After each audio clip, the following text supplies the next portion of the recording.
Hello everyone, it is Wednesday, and that means it's time for another Crack-A-Pack video. We're still doing some Ixalan. We're going to take a break from Ixalan for the next 2 weeks and do some Eternal Masters Crack-A-Packs, 2 of them. I may not actually have a pack by next Wednesday, so next week's might be a little bit late, but it will be Iconic Masters. But today, we're still doing some Ixalan. We're going to open the pack, talk about what I would pick, and just talk about what I think of all the cards in the pack in this limited format. Alright, so our first common is Legion's Judgement. This thing is just like a reasonable card. You almost never want more than one in your deck, and sometimes you don't even want that. It's an okay removal spell, but it turns out this format, despite having huge dinosaurs, the best decks are the more aggressive ones that have smaller dinosaurs and pirates and merfolk and whatnot. It's still fine as a one-of. You just definitely don't want to first pick it, is what I'm saying. It's not premium removal. It's not instant speed, and it's very situational, so it's not great. Next, we have Skittering Heartstopper. I do like this card a decent amount. Things that can trade with anything are usually pretty nice. They can really cause problems for your opponent in the board state. You'd have to leave up black mana. You know, it's also not a great first pick, but I think I would take it over Legion's Judgement. Next, we have Ixalan's Diviner, one of the little explore guys. It can be a 2-mana 1/4. And you get to sort of scry with the explore ability, or it's a 2-mana 0/3 that draws you a card. Both are decent. The problem with the card is it's not great in the aggressive decks in the format. It is solid against them, especially when it's a 1/4. It can block for a while, but it's just not a great card. You'll play it in a lot of green decks, but you're not going to take it early. Next, we have Prosperous Pirates. This is a nice top curve for pirate decks. You know, just a 5-mana 3/4 who gives you a couple mana, helps you splash things. You can even splash, if you have a few Prosperous Pirates, like 2 Prosperous Pirates and 2 Contract Killings, you can even think about splashing double colored cards, because both of those give you 2 treasures, and that's some nice upside. Still, I wouldn't first pick it, but I do think it's now the first pick in this pack, Prosperous Pirates. Next, we have Pounce. Now, this card's pretty good, but it's pretty dependent on your deck. It's not good in the green decks that don't go big. So, like the Merfolk deck, it's not going to be great in. It's fine. You'll probably play one, but it's at its best in, like, red-green dinosaurs or green-white dinosaurs, or, you know, any one of those dinosaur groups where you have lots of, like, 4s and 5s who fight really well. But I think I would still take Prosperous Pirates over it, just because it very infrequently... There's only really like 1 or 2 decks Pounce is like great in, and the rest it's kind of medium.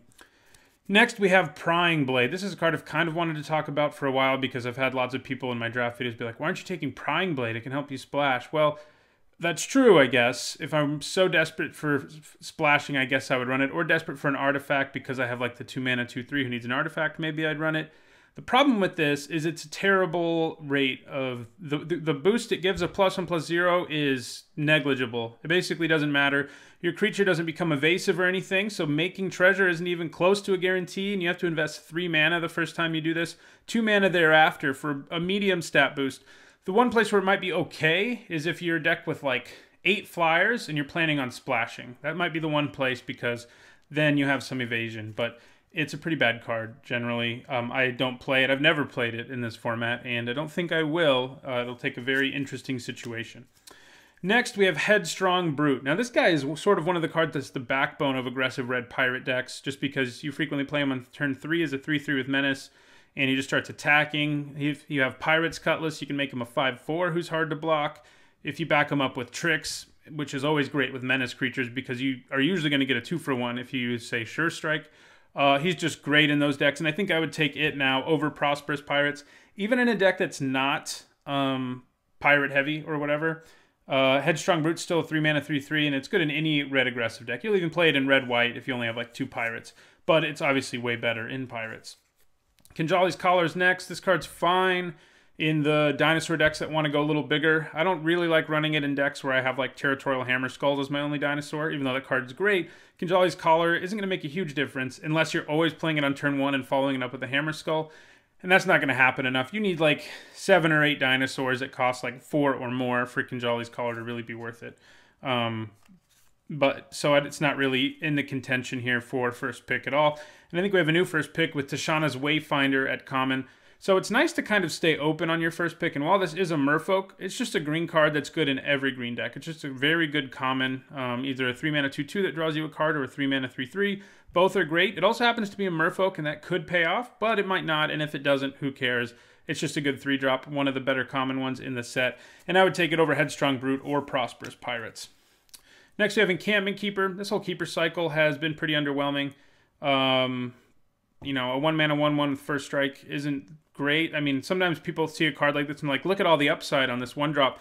Sure, it has upside, but it's going to be completely irrelevant for the bulk of the game. The only time it's relevant is like turn 1 and 2 and on turn 12 when you get to 8 mana. And that is just not good enough for this to make the cut most of the time. All right, our first uncommon is Imperial Lancer. This card has not impressed me a whole lot. Sure, it gets double strike, but it's a 1/1. I wish it got like +1/+0 in double strike when you control dinosaur. Would that be too good? Maybe. But maybe it could cost 2. I don't know. It's just sad because it seems like it should be a really good payoff for the dinosaur decks. It's not really.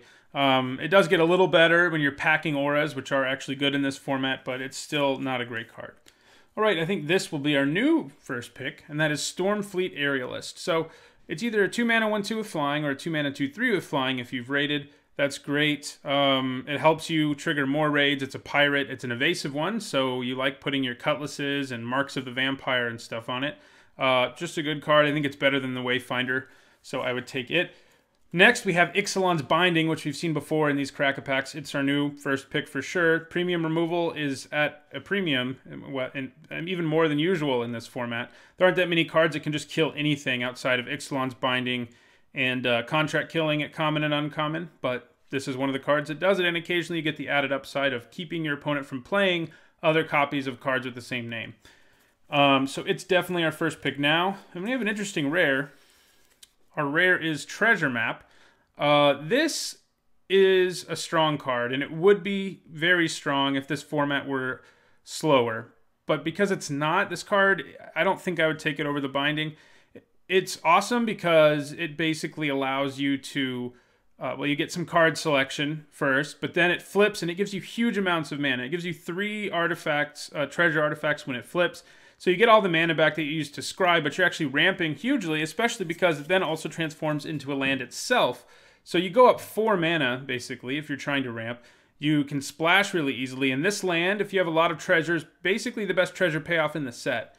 But this format is just a little bit too slow for Treasure Map to really get there. Like if you're playing this on turn 2 while your opponent's just curving out, you're in trouble. It's better, you know, if you have a deck that can actually be grindy and you know, has lots of removal, lots of good blockers on the ground, then it's good. But that's a pretty narrow number of decks in this format. So in the end, I think we take Ixalan's Binding. I might consider Treasure Map next just because it is a strong card, but this format is just not right for it. But followed by Stormfleet Aerialist and then to Shawna's Wayfinder. Let me know in the comments what you would first pick. And again, I'll be back next week with an Iconic Masters Crack-a-Pack. I may not actually post it on Wednesday like I usually do because I might not have the pack for next week yet.